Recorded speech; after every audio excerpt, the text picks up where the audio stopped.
Hey everyone! Welcome back to Quiet Calm Books, a quiet, safe space to talk about books.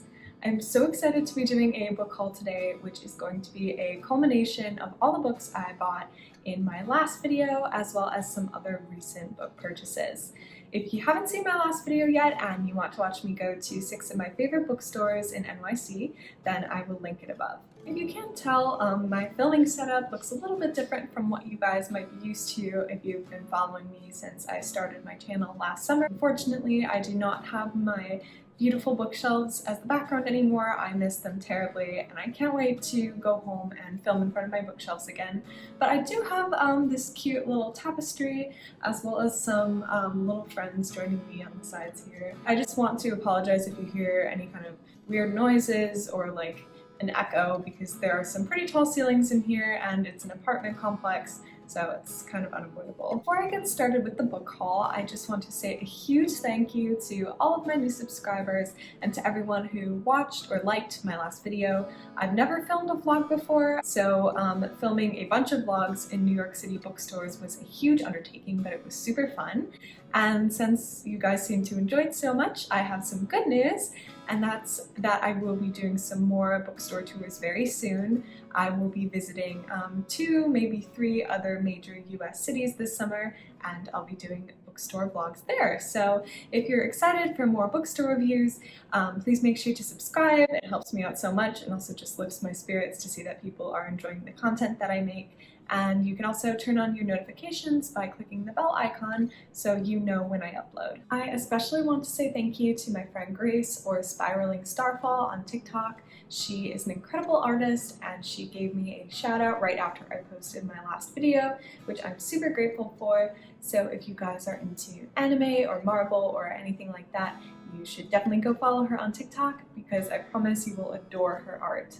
Okay, so on to the book haul. First, I am going to be showing off some books that I got pre-filming my last video, and these books either came from my local Barnes & Noble in NYC or I ordered them online.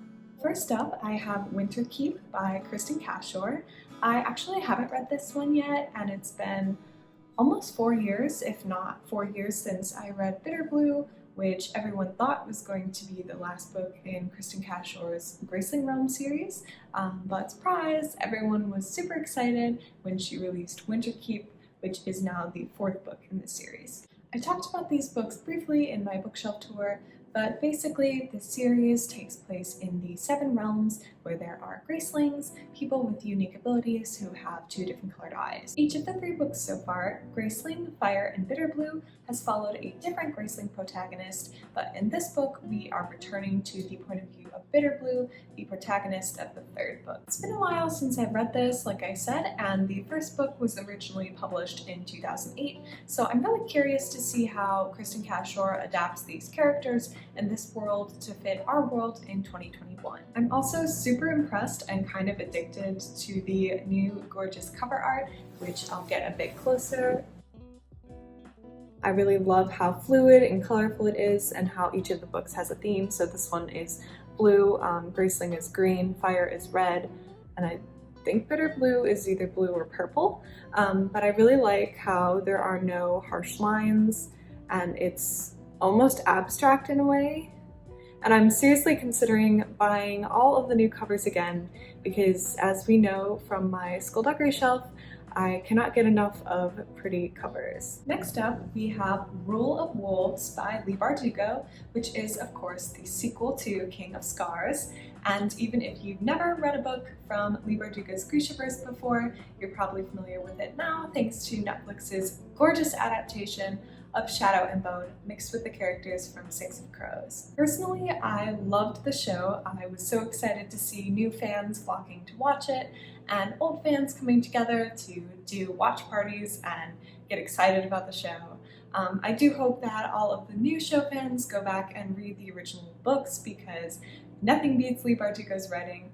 But overall, I thought the show was incredible. The cast, the setting, the costumes, like, are you kidding? I want Alina's Kefta so bad. I thought everything was gorgeously done. But back to Rule of Wolves. I'm a bit embarrassed that I haven't read it yet, but it's a thick one. It's almost 600 pages, and I just keep getting hooked on other shorter book purchases first. But as always, the cover is absolutely beautiful. I love like this tree design. It really looks like it's coming to life off the page. It's also kind of raised, so it actually is sort of popping off of the page. If you haven't read King of Scars, I am not going to spoil it here, but I will say that there is a big reveal at the end of the book, and I'm super excited to see it realized in Rule of Wolves. I also love the witty dynamic between the characters Nikolai and Zoya, and I can't wait to see more of them alongside Leigh Bardugo's incredible world building. My next purchase from all the way back in March was Caraval by Stephanie Garber. This one actually came across my For You page on TikTok. I can't remember the exact account name, but someone was recommending books basically with mysterious, shadowy male characters, and I thought, okay, so like a dark fantasy romance, that's my kind of thing, and Caraval was one of her recommendations. No offense to anyone who likes the series, but as I began reading this, I quickly found that this is not what I thought it was going to be. It cannot hold a candle to Shadow and Bone. This is not like The Darkling. There's a reason that I bought this in March and it still has a bookmark in it, and that's because I never finished it, and I'm trying not to admit that to myself. I frankly just expected too much of this book. The book has an interesting premise. It follows the main character Scarlet, who runs away from her small island home and escapes to essentially a magical carnival run by a magician called Legend. She has to solve all these puzzles and search for clues in order to save her sister Tella, who has been kidnapped by Legend. I don't know what it was in particular, but something about this book just didn't resonate with me. I don't want that to dissuade anybody else from reading it. You might love this book, especially if you read The Night Circus by Erin Morgenstern and you loved it, or you find carnivals and circuses to be very nostalgic, magical places, then this might be a book that you really want to get lost in. But just for me, I felt like it was trying too hard to be mysterious without enough substance or actual magic, and I just couldn't make heads or tails of it most of the time. There are other books, movies, and shows that have done this sort of trapped in an evil game premise better, in my opinion. Maybe I'll eventually get around to finishing this book, but right now there are other books that I would rather read. Next up, we have Alice in Wonderland and Other Classic Works by Lewis Carroll. It might surprise you that I claim fantasy is my favorite genre, but I did not actually own or read Alice in Wonderland up until a few months ago. Of course, I know the story of Alice in Wonderland. I think everybody does. I've seen the Disney and the live action movies, and I was even in an Alice in Wonderland play when I was like 8, but I just wasn't that into the story, and I had never read the original version. We had to read an excerpt from Through the Looking Glass for one of my creative writing classes, and I realized I really enjoyed the writing style and needed to actually read Alice in Wonderland and Through the Looking Glass, so I got this pretty pink edition from Barnes & Noble. Let me tell you, I am obsessed. I absolutely inhaled this book, and there is no good way to summarize it for you because it's more of an experience than a book. But if you've ever wanted to know what it feels like to float through a dream by reading, then you have to read this book. Yes, I know it makes absolutely no sense, but that is what is so perfect about it. That is what is so Alice in Wonderland about it. And Alice really reminds me of myself when I was a kid, making up my own stories, and the way that these characters and scenes suddenly materialize and morph into something else and disappear. It happens exactly like a dream. It's also so interesting to read this book as an adult because I realized that some of the supposedly crazy things that characters like the Mad Hatter or the Queen of Hearts say make more sense than they did when I was a kid, and that's because they're just normal adult sayings or metaphors that are reduced to absolute nonsense in the eyes of a child. This is somewhat obvious in the movies, but it's even more obvious in the book that characters like the Mad Hatter and the Queen of Hearts are just a reflection of real adults in Alice's life. I also love the adorable illustrations. Let me see if I can find some cute ones. Oh, this was one of my favorite scenes. This is right before Alice wakes up from her dream or her fantasy or whatever you'd like to call it, and we see all of the inanimate objects coming to life. We see chess pieces flying everywhere, literally flying into the air. We see some fireworks taking off and just general craziness happening. This book was such a fun escape from daily life, and I seriously recommend reading and rereading it no matter how old you are. Okay, so next up, hi to all of the Skullduggery Pleasant fans who somehow found me through my Skullduggery video. How you guys doing? You good? Are we ever good? What is our fandom called, by the way? I've been in this fandom since 2011 and I have no idea. I swear I'm not a fake fan, but seriously, what are we called? I have 2 books that I'm including in my haul today related to Skullduggery Pleasant. Here they are. First, I have this adorable tiny novella called Apocalypse Kings, and of course I have the newest book, Dead or Alive. So first of all, Apocalypse Kings. I know this is teeny tiny and you probably can't see it all the way back here, so let me give you a good view of the cover. I absolutely love this novella. It was only 100 pages, but I adored it, and that's seriously saying something considering I've had a weird relationship with some of the most recent Skullduggery books in Phase 2, but you can tell that the cover kind of mimics more of Phase 1, and it was just very nostalgic and very reminiscent of Phase 1. I ordered this one from Waterstones either for free or for like $1, it really wasn't expensive at all, or World Book Day, which was March 4th. And I'm not sure if this is a limited edition, it doesn't say anything like that. I don't think it's up on the website anymore, but I hope that Landy publishes it in like an anthology or something else if you can't get this book anymore, because it's definitely worth more than $1. It's absolutely amazing. It's set back when Valkyrie was about 14, so she's still young. She and Skullduggery still have like witty banter and they tease each other back before they both got so traumatized. We're also introduced to an interesting new point of view character, Addie.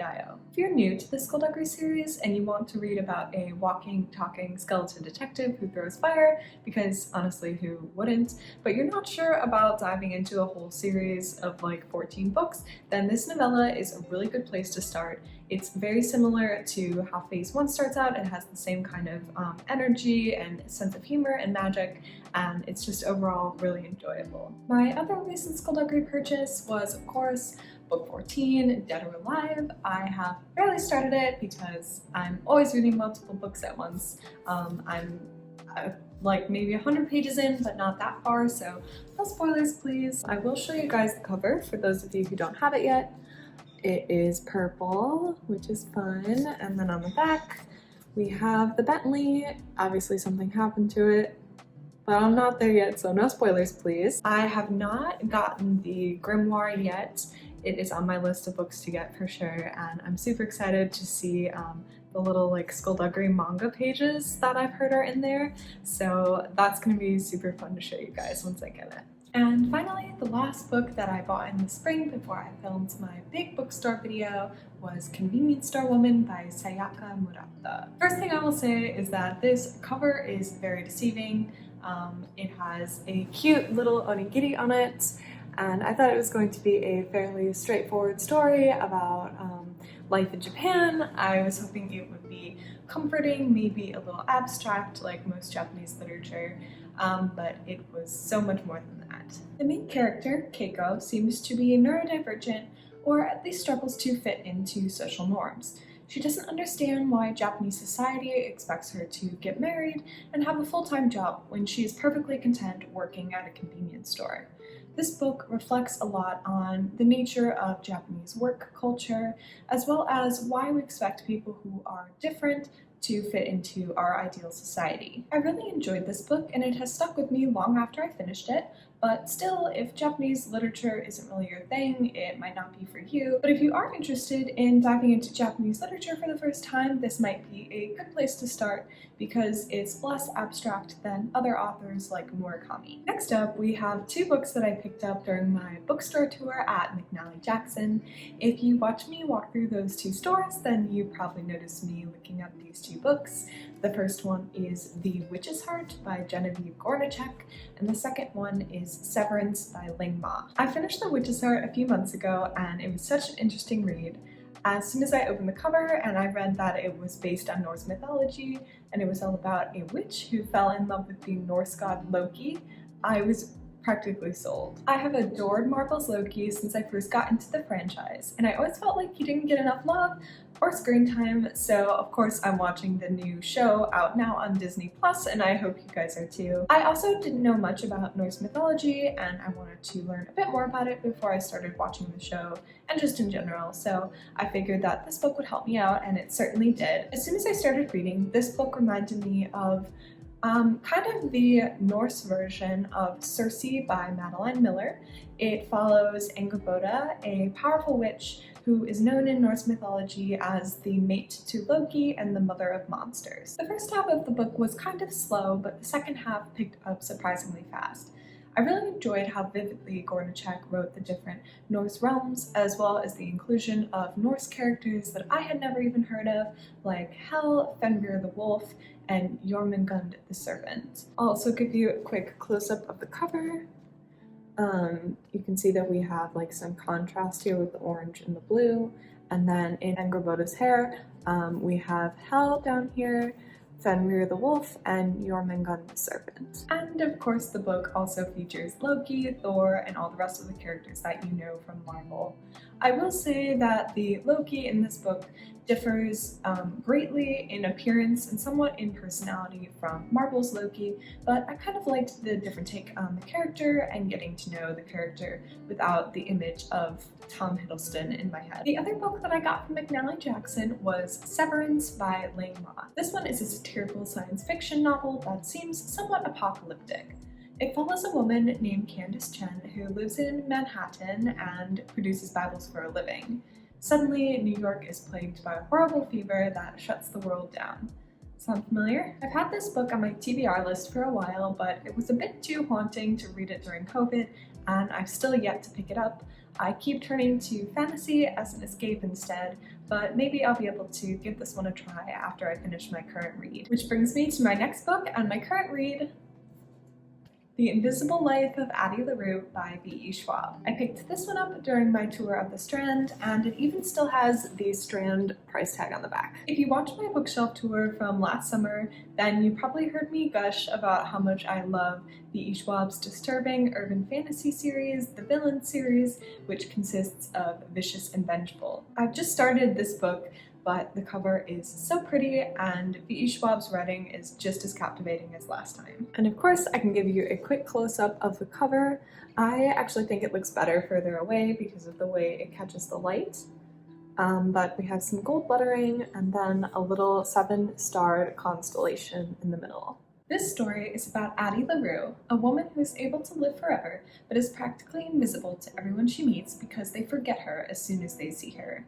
Once a year, a dark god comes to visit Addie and asks if she's ready to give up her soul. Yes, another charming and dangerous shadow man. I absolutely love this book so far, and I'm dying to read more of it as we speak, so no spoilers please. Finally, I bought my last 2 haul books during my tour of Westsider Rare and Used Books, which seems to be a lot of your favorites out of all the bookstores I went to in my last video, and rightfully so. That bookstore is gorgeous. The first book I bought is my second copy of Invisible Cities by Italo Calvino. I do already have a copy of this book, and it's the more contemporary version with the minimalistic cover, and I showed it off in my bookshelf tour, but I did not have this particular version yet, so of course I had to get it.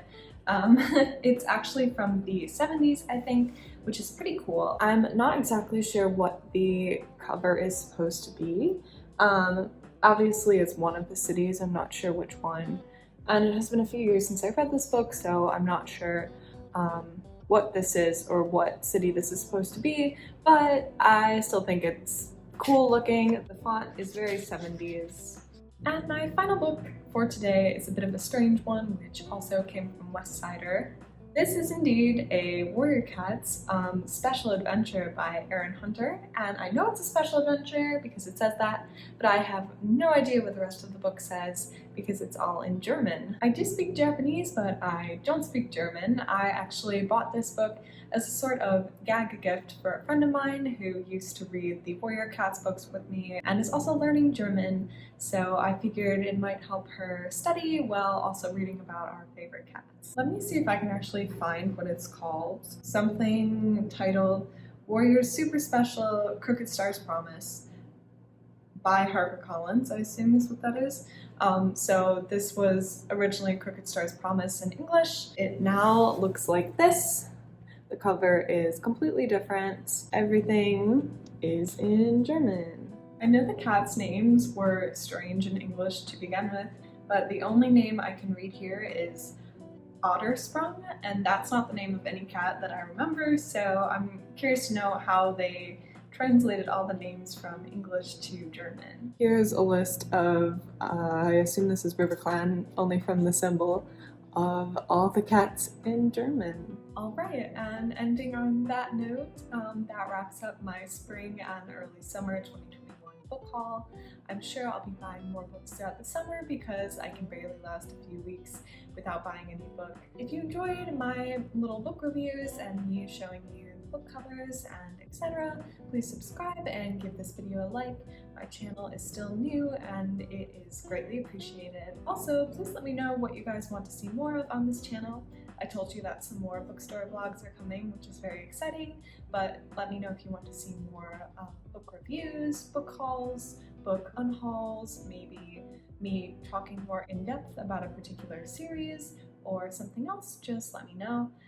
Thank you guys so much for watching and have an amazing day or night wherever you are.